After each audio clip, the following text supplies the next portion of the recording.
Kalau nggak beres sampai jam 8 saya kirim filenya yang ini ya.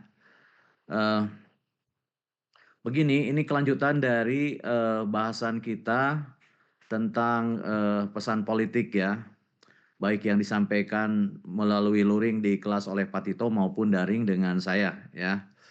Jadi pertama, eh, berpikir politik itu bukan soal informasi saja, penyebaran informasi saja, tetapi yang lebih penting dari itu adalah bagaimana membuat audien ini merasa. Jadi algoritma rasa lebih penting dari sekedar membentuk pengetahuan ya.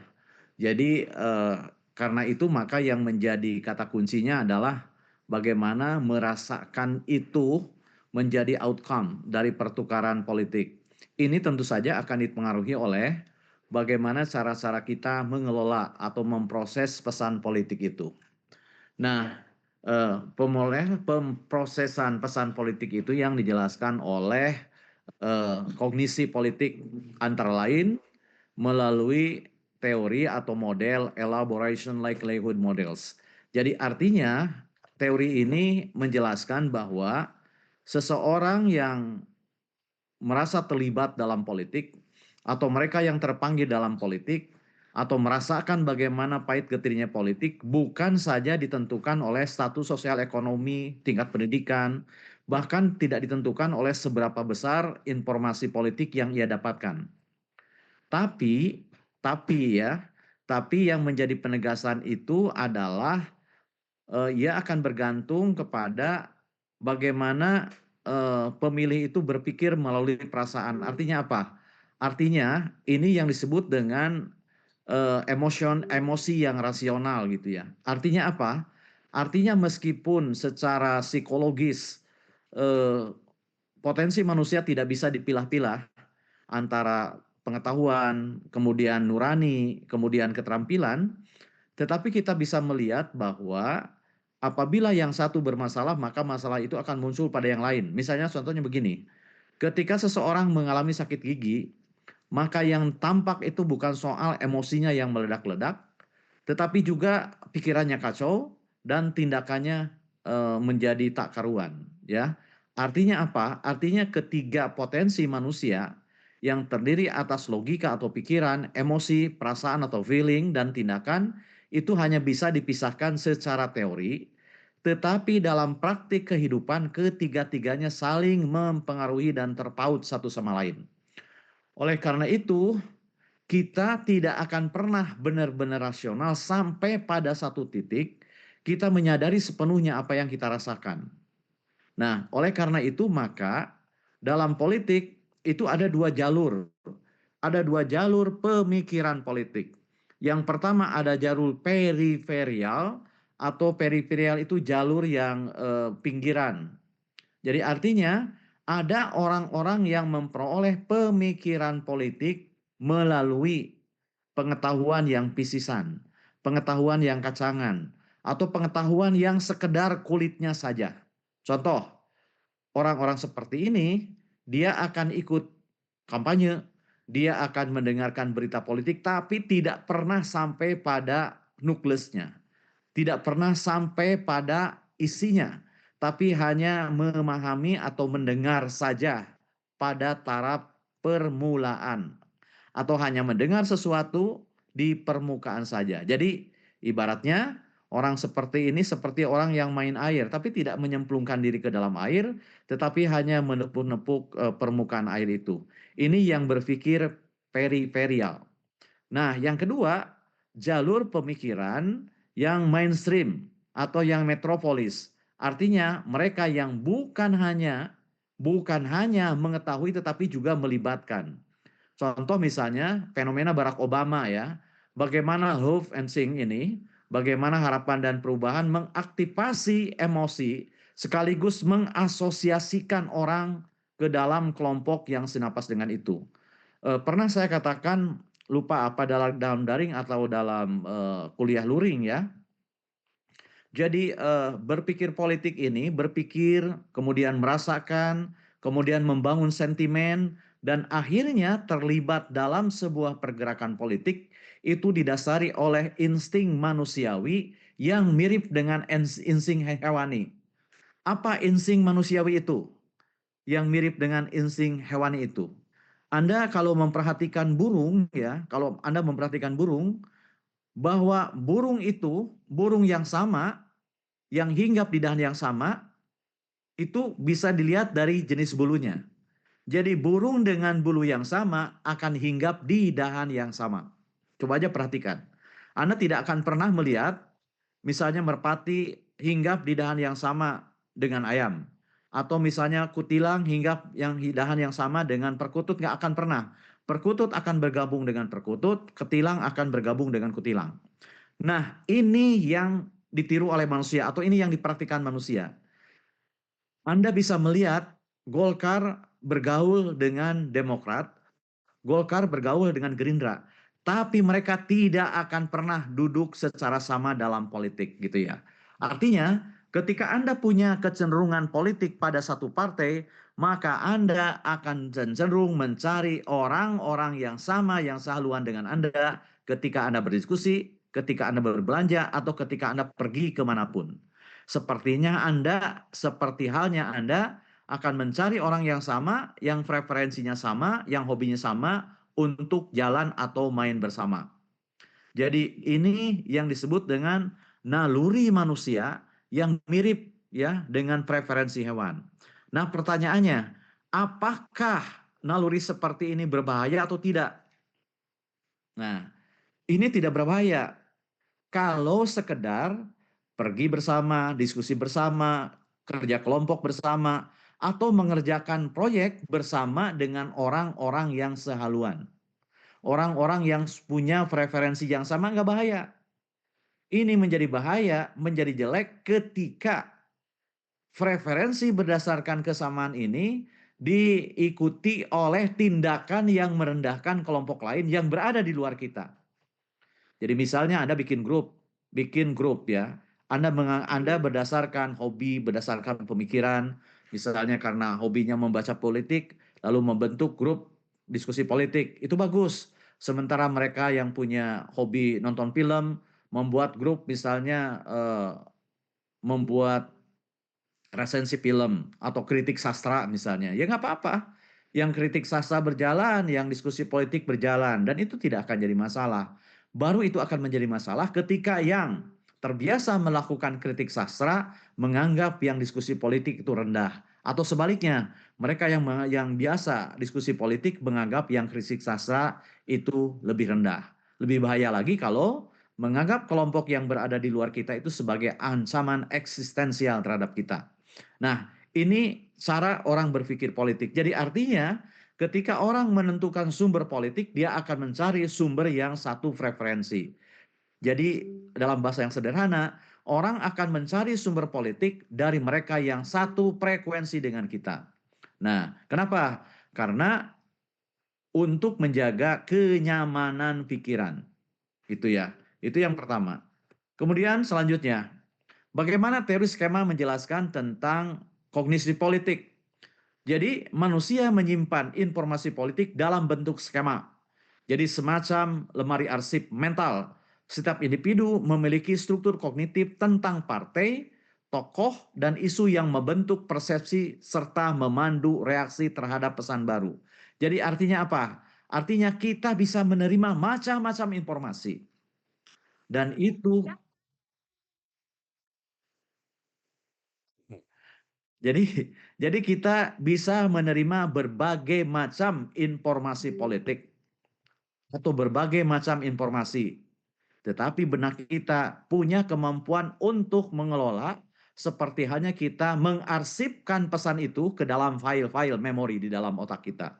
Ya, misalnya kenangan masa kecil di bawah meja kakek nenek untuk menggambarkan bagaimana asosiasi emosional memperkaya struktur kognitif kita.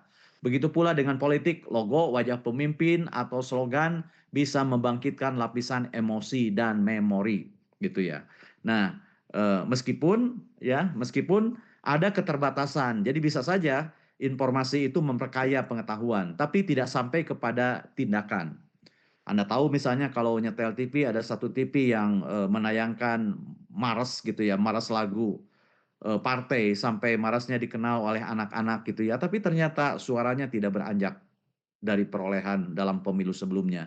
Jadi artinya apa? Artinya orang ketika mendengar lagu itu bisa jadi mengingatnya, tapi memasukkannya ke dalam file tidak untuk dipilih gitu ya. Seperti itu skema. Tapi bisa jadi sebaliknya, orang tidak pernah mendengar tokohnya, orang tidak pernah mendengar Marsnya, tapi sudah ia canangkan ada lemari kosong yang disiapkan di dalam benak seseorang yang siap untuk diisikan oleh informasi apapun, ajakan apapun dari partai tertentu gitu ya.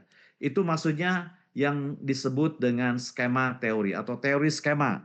Jadi kognisi kita, otak kita itu berisi file-file yang kita buat untuk mengorganisir pesan yang kita terima dari luar. Nah, kemudian yang ketiga, tentang political conditioning. Jadi proses apa itu political conditioning?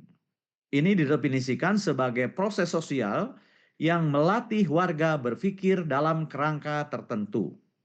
Nah, yang terjadi sejak kecil melalui keluarga, sekolah, media, dan simbol politik. Jadi ada teori yang menyatakan bahwa belajar politik itu seperti pembelahan sel. Dalam takaran tertentu, pengaruh orientasi politik keluarga, orang tuanya, ibunya, ayahnya, kakaknya, itu akan mempengaruhi pendirian seseorang. Paling tidak, membentuk kenyamanan baginya untuk mendengarkan, untuk membaca, atau untuk melihat pesan dan simbol-simbol politik tertentu. Ya. Apakah misalnya ada keniscayaan atau misalnya determinisme politik keluarga? Tidak ada. Kalau determinisme atau kepastian tidak ada. Tapi kecenderungan yang terbangun adalah seseorang akan dibentuk oleh pola asuhnya.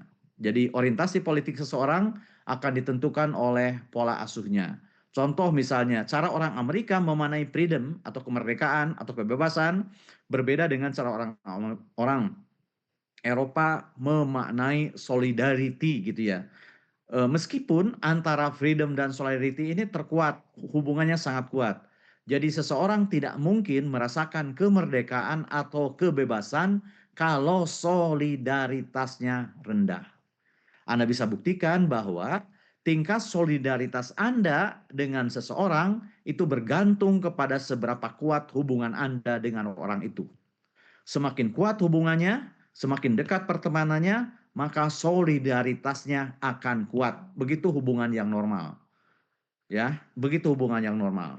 Kemudian bagaimana tanda-tanda periferial. Jadi tanda-tanda periferial itu tanda-tanda yang nisbi gitu ya. Tanda-tanda yang nisbi yang nampak dari luar tentang kepribadian politik. Kenapa? Karena apapun imbuhannya, kalau personality itu dari kata version. Orang psikologi percaya bahwa personality itu adalah topeng. Artinya apa? Artinya kita hidup itu memperlihatkan kepribadian kita lewat topeng perilaku. Jadi ada orang yang sengaja memperlihatkan kepribadiannya lewat perilaku, tetapi juga ada juga yang sebaliknya, menutupi kepribadiannya lewat perilaku palsu gitu ya. Jadi misalnya ada orang pura-pura soleh padahal penjahat, atau pura-pura baik padahal ingin menipu gitu ya. Jadi pemeropesan dangkal atau periferial rute ini, jalan rute yang dangkal atau yang tadi saya bilang seperti orang yang hanya menepuk-nepuk air tidak sampai terjun gitu ya. Itu misalnya muncul dalam contoh di mana pemilih menilai berdasarkan simbol saja, citra dan daya tarik personal kandidat, bukan argumen substantif sebagaimana dijelaskan dalam teori LLM tadi atau elaboration likelihood model tadi. Jadi artinya kalau menurut ELM tadi, elaboration likelihood model, yang menentukan preferensi memilih, tindakan untuk memilih itu bukan sekedar pengetahuan, tapi juga keterlibatan orang itu dalam keseluruhan proses politik. Jadi bisa jadi dia mendengarkan orasinya sebentar. Bisa jadi baca buku politiknya sedikit. Tapi karena ia punya pengalaman keterlibatan, bergaul dengan orang politik, entah sengaja atau tidak, itu akan memberikan pemahaman yang lebih dalam ketimbang sekedar membaca informasi yang verbalistik gitu ya. Nah, oleh karena itu eh, simbol-simbol inilah yang sering dimainkan gitu ya. Oleh karena itu maka Anda bisa melihat misalnya bagaimana cara politisi mendekati pemilihnya. Ya, biasanya jalan berpikir yang peripheral itu digunakan oleh politisi ketika mendekati pemilih dari kelompok menengah ke bawah. Mereka tidak akan pernah membawa materi yang serius. Jadi ketika politisi datang berkampanye dengan kelompok menengah ke bawah, bahasa membawa musik, dangdut, bantuan, politisinya tampil sekejap. Tidak akan pernah diskusi yang panjang. Sebaliknya ketika mereka datang ke kampus dengan mahasiswa, dengan dosen, mereka tidak akan menjual opera-opera pesisat seperti itu, tapi akan masuk ke dalam wilayah substansi, karena orang-orang kampus biasanya berpikir menurut teori elaboration likelihood model. Termasuk misalnya mahasiswa. Saya adalah orang yang tidak percaya kalau mahasiswa tidak punya kesadaran politik atau misalnya tingkat berpikir politiknya rendah. Yang terjadi sebenarnya hanya karena kliknya aja yang belum. Jadi bisa jadi karena pendekatannya yang kurang klik atau informasi atau branding yang kurang klik gitu ya. Padahal kesadaran politiknya tinggi. Ini bisa dilihat misalnya dari mention di media sosial atau misalnya keterlibatan dalam petisi. Nah, kemudian selanjutnya bagaimana proximities? Proximities itu kan Anda tahu kedekatan ya. Bagaimana proximities politik and valency gitu ya. Bagaimana proximitas dan kemenonjolan. Valensi politik itu artinya pemilih mendukung kandidat yang terlihat paling dekat dengan nilai dan kepentingan mereka.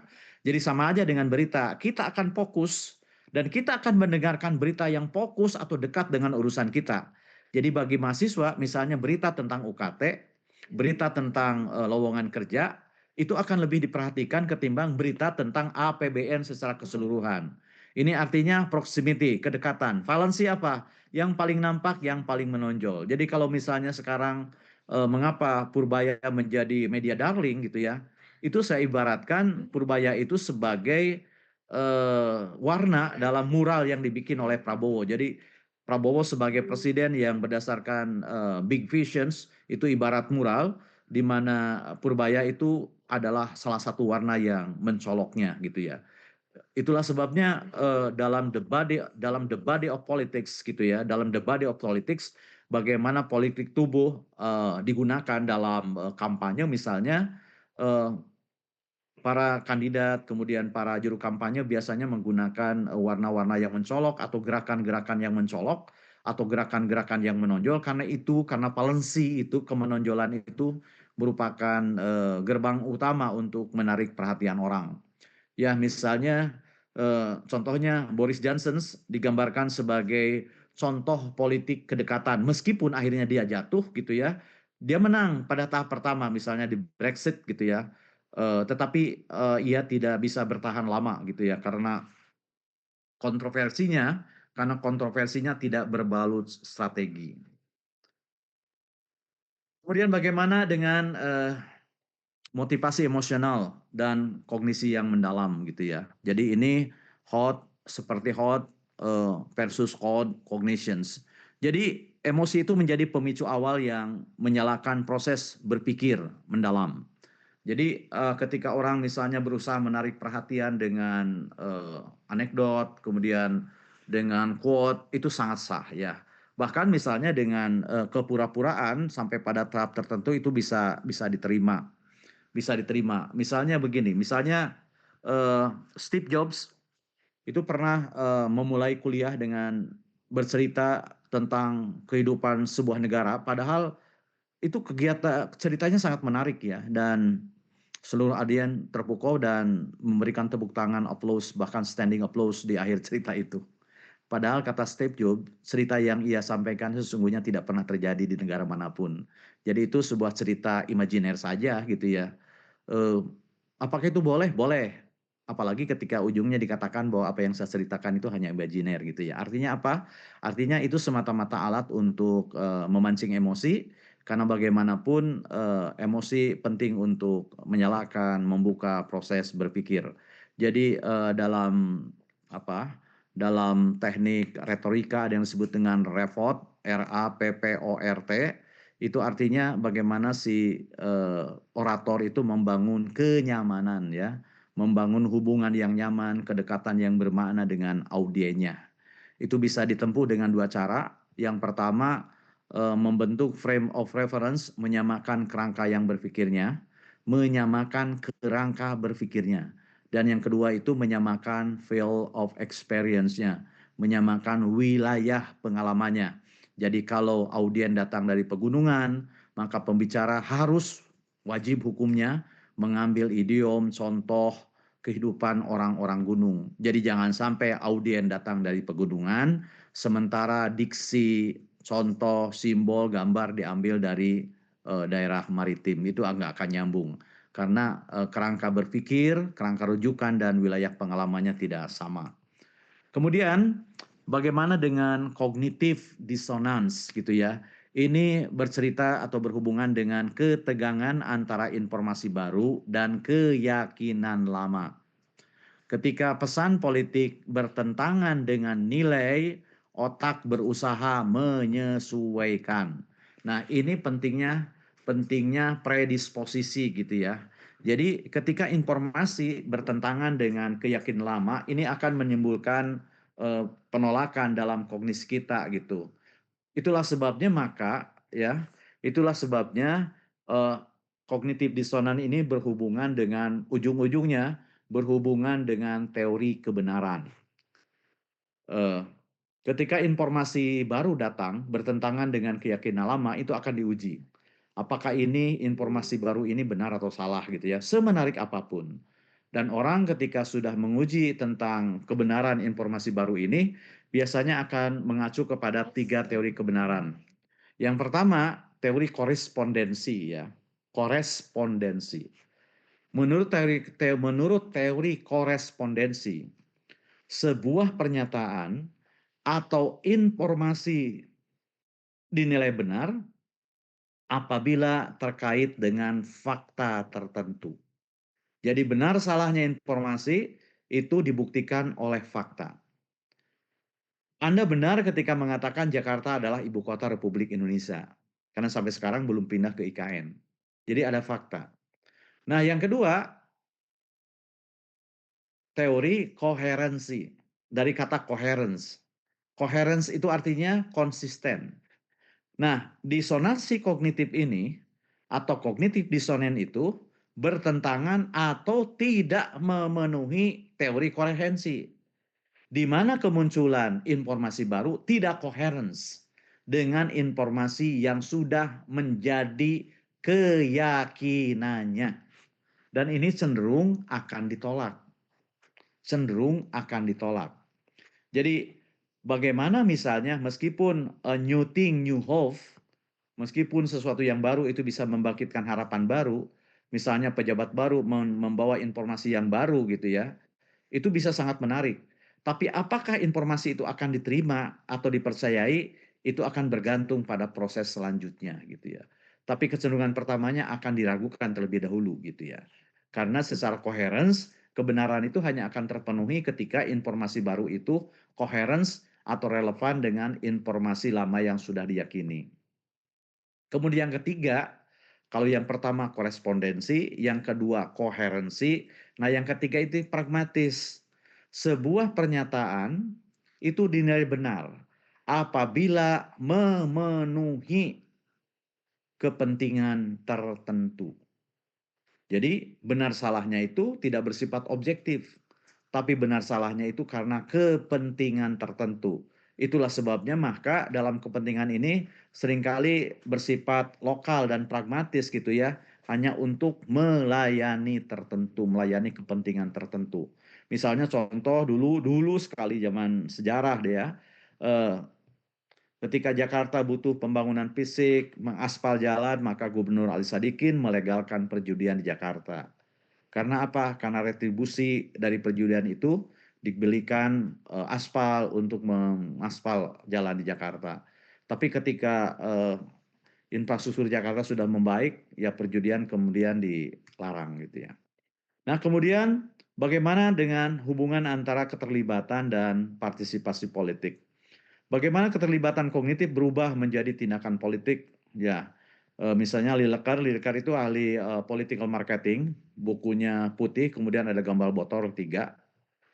Memetakan tahapan dari kognitif, arousals, kemudian ego, involvement, dan participation.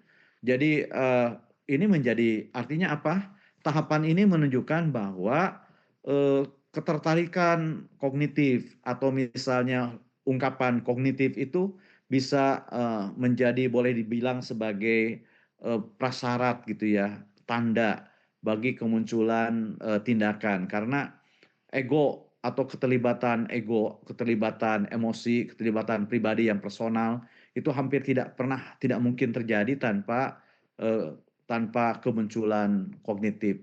Jadi misalnya dalam kampanye Obama 2008, simpatisan awal atau passive supporters bertransformasi menjadi digital evangelist melalui jejaring sosial. Jadi dari liking, dari kesukaan menjadi mobilizing gitu ya. Ini biasa ketika Anda mendukung seseorang, ketika Anda mencintai, menyenangi seorang kandidat, maka Anda akan menjadi mobilizer.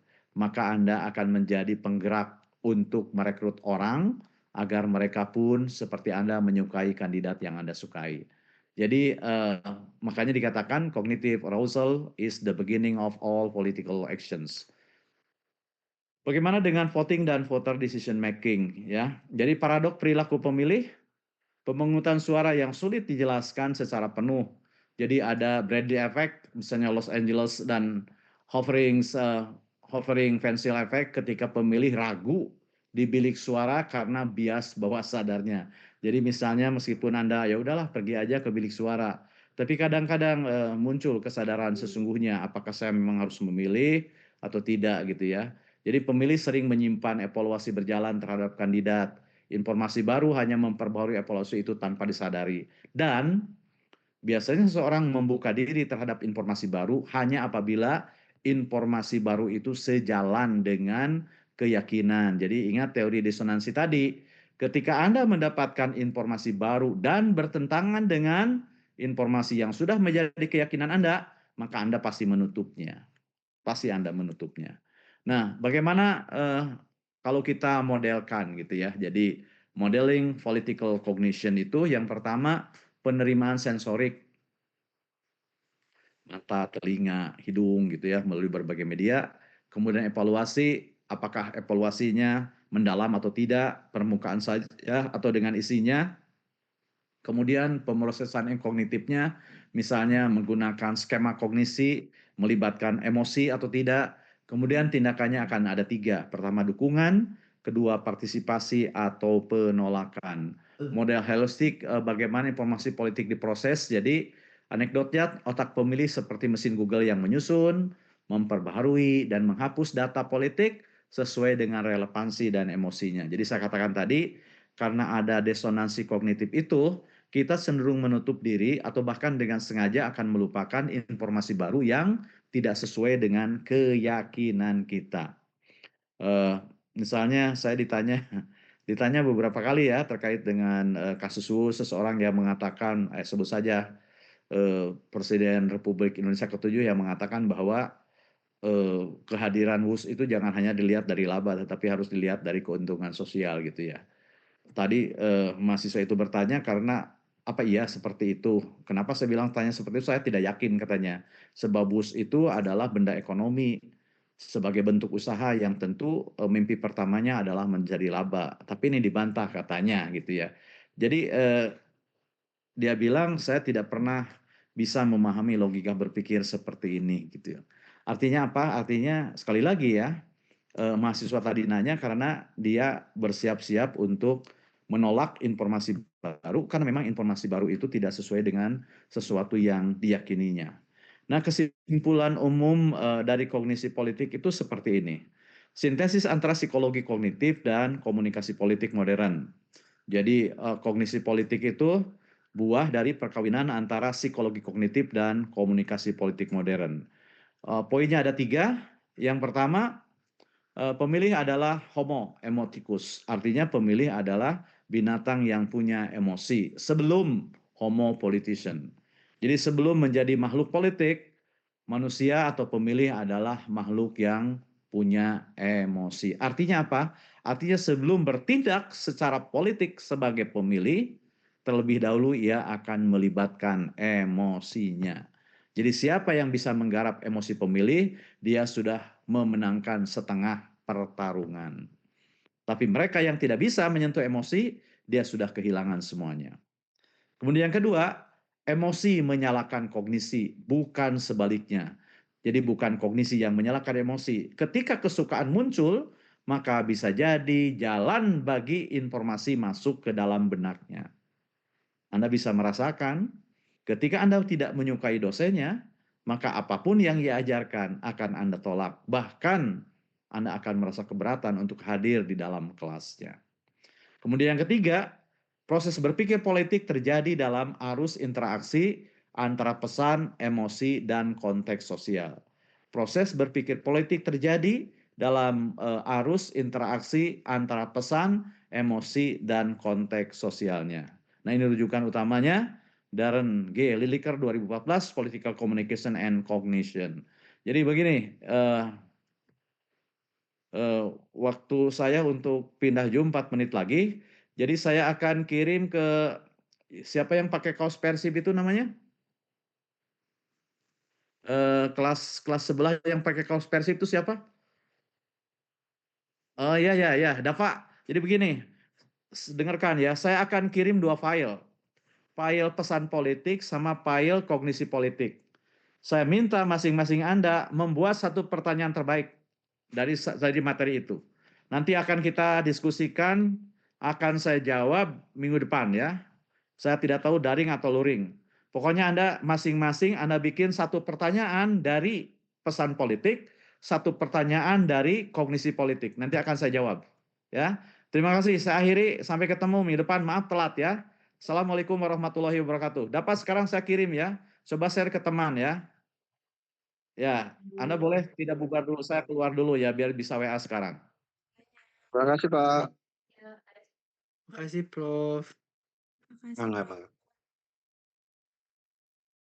Jadi minggu depan itu kalau Pak Karem masuk lagi, berarti nanti kelasnya, tapi Pak Karem agak susah tatap muka karena dia kebetulan di Cibiru. Jadi kemungkinan besar mungkin daring lagi gitu. Terus UASnya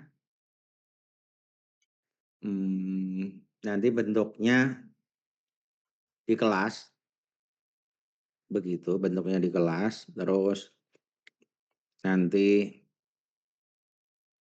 bentuknya adalah sifatnya dengan materi dari awal, dari aktor, yang kedua dari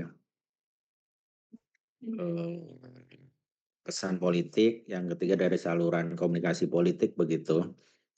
Begitu. Ada yang mau ditanyain terkait? Bapak izin bertanya untuk ini untuk UAS tabungan untuk UTS. Gimana? Untuk UAS berarti. UTS? Kok UAS? Oke. Soalnya tadi kedengarannya UAS. Baik Bapak, terima kasih. UTS untuk UTS. Ada lagi? Enggak?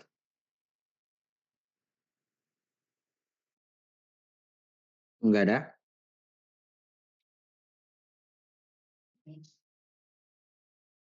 Kalau nggak ada kita sudahi saja, kelasnya sudah malam gitu. Nanti ketemu sampai minggu depan. Terima kasih. Bapak, makasih Bapak. Terima kasih Bapak. Terima kasih banyak Pak. Terima kasih ya. Terima kasih. Teman-teman. Daftar berarti minggu depan No. UTS.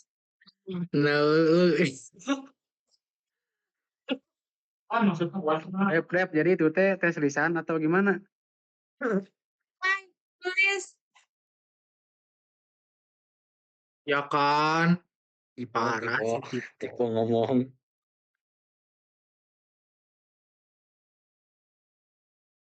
Emang sih nge-lag. Ah, berarti minggu Coba. depan UTS, DAP, DOP, ya itu. Enggak deh, kayaknya bukan minggu depan deh. Dua-duanya sekaligus menghormati AB.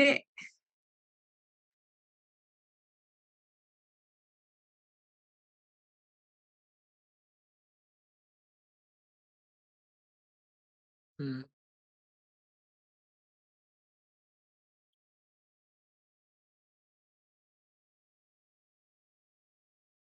Mm-mm. Sama, sama kok. Cuman kan itu Aduh, sama kayak Komor dong UTS-nya. Komor mah artikel jurnal Fatih apa sih milenial? Iya, kan Komor di minggu ke-10. Dua minggu lagi kan Bener. minggu ke-10. Jangan bikin PJ-nya panik gitu dong. Ya gimana, ya bener kan? Nanti parah. Devta, udah akhirnya masuk.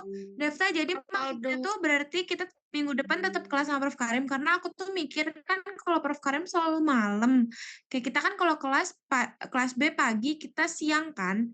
Kayak tetap masuk kelas tapi malamnya sama Prof. Karim gitu apa gimana ya?